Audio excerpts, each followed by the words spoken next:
Assalamualaikum warahmatullahi wabarakatuh. Halo teman-teman, selamat datang kembali di channel Rin Hijab Official. Nah, jadi di video kali ini aku mau update informasi terbaru mengenai prakerja.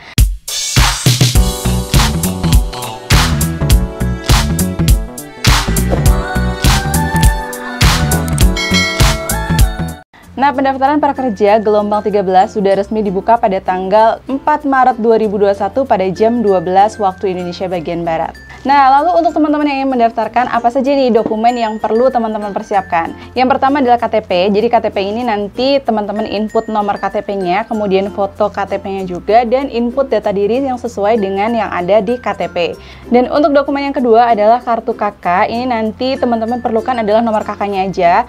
Dan yang terakhir adalah nomor handphone. Pastikan nomor handphone yang teman-teman gunakan ini adalah nomor handphone yang aktif. Nah, kemudian untuk cara mendaftarnya ini masih sama dengan gelombang sebelumnya, dan tutorialnya udah pernah aku buat ya. Teman-teman yang belum sempat lihat bisa cek linknya, aku taruh di atas ini. Jadi teman-teman bisa buka lagi dan pelajari secara detail bagaimana step-step untuk mendaftar prakerja.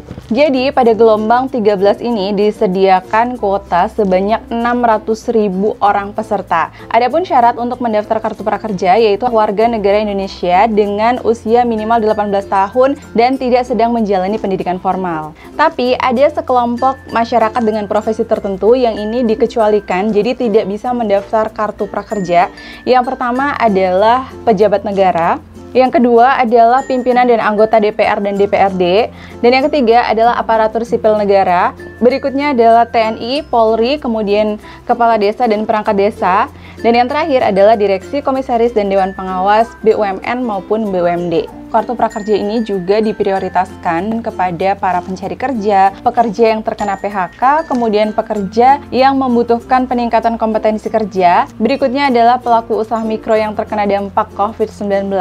Prakerja ini juga terbuka untuk lulusan manapun, baik itu lulusan kampus ternama atau tidak.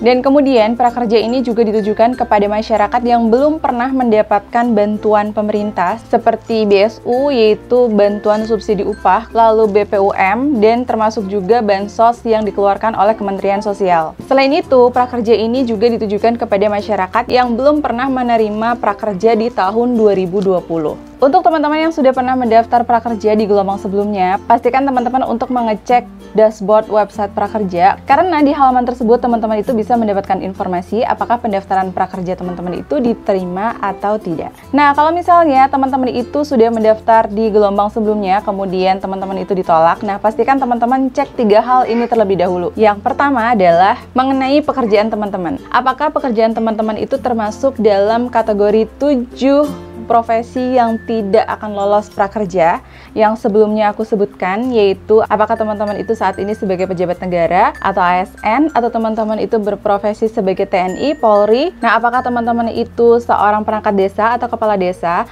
atau mungkin teman-teman itu seorang direksi, komisaris, atau badan pengawas BUMN atau BUMD. Jadi kalau misalnya teman-teman itu termasuk dalam kategori ini, teman-teman itu sudah dipastikan tidak akan lolos prakerja. Nah, yang kedua, teman-teman cek juga apakah teman-teman itu saat ini terdaftar sebagai penerima bantuan sosial dari pemerintah seperti BSU, yaitu bantuan subsidi upah, kemudian BPUM, ini bantuan untuk usaha mikro. Kemudian apakah teman-teman itu juga terdaftar sebagai penerima bantuan sosial dari Kementerian Sosial seperti BLT dan PKH, dan berbagai bantuan lain yang dikeluarkan oleh pemerintah. Nah, kalau misalnya saat ini teman-teman itu sudah terdaftar sebagai penerima bantuan sosial dari pemerintah, seperti yang sebelumnya tadi aku jelaskan, dan teman-teman ini juga sudah pasti tidak akan lolos prakerja. Dan yang terakhir, yang ketiga, apakah saat ini teman-teman sedang mengikuti pendidikan formal? Karena untuk teman-teman yang saat ini sedang mengikuti pendidikan formal, sudah dipastikan teman-teman juga tidak akan lolos prakerja. Tapi kalau misalnya teman-teman itu tidak termasuk dalam 3 kategori yang barusan aku sebutkan,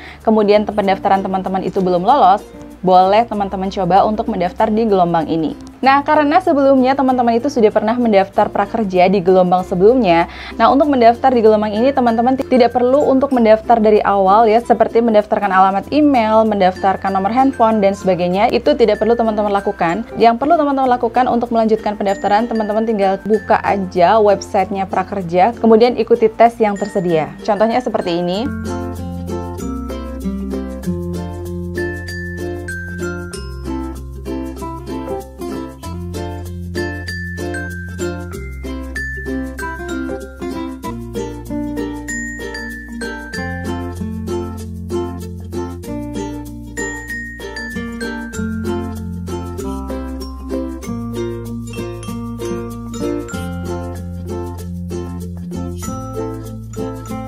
Dan berikutnya, apabila nanti teman-teman itu sudah lolos prakerja, teman-teman akan mendapatkan insentif dari pemerintah berupa uang yang akan ditransfer secara langsung ke rekening teman-teman yang terdaftar di prakerja. Untuk rinciannya, 1 juta rupiah ini adalah bantuan untuk pelatihan. Jadi dana bantuan yang 1 juta ini dia akan otomatis masuk ke saldo kartu prakerja teman-teman, dan ini bisa teman-teman gunakan untuk membeli pelatihan secara online di lembaga-lembaga pelatihan online yang bekerja sama dengan prakerja. Dan yang kedua, teman-teman akan mendapatkan insentif pasca pelatihan sebesar Rp600.000 selama 4 bulan berturut-turut, dan ini akan ditransfer secara langsung ke rekening teman-teman yang terdaftar di prakerja. Dan yang terakhir adalah insentif survei sebesar Rp50.000 per survei yang teman-teman ikuti. Jadi survei prakerja ini dilakukan sebanyak 2-3 kali, tergantung teman-teman mengikuti survei atau enggak. Kalau misalnya teman-teman mengisi survei, teman-teman per sekali survei akan mendapatkan insentif sebesar Rp50.000. Jika teman-teman tidak mengikuti, berarti teman-teman tidak akan mendapat insentif survei. Nah, itu tadi teman-teman beberapa informasi yang bisa aku sharingkan kepada teman-teman terkait informasi terbaru mengenai prakerja gelombang 13. Semoga informasi yang baru saja disampaikan bermanfaat dan bisa menambah pengetahuan teman-teman. Dan yang terakhir, semoga pendaftaran prakerja teman-teman di gelombang ini bisa lolos. Dan terima kasih sudah menyaksikan video ini sampai akhir. Dukung kami dengan like, share, dan subscribe channel Rin Hijab Official. Sampai ketemu di video-video berikutnya. Wassalamualaikum warahmatullahi wabarakatuh.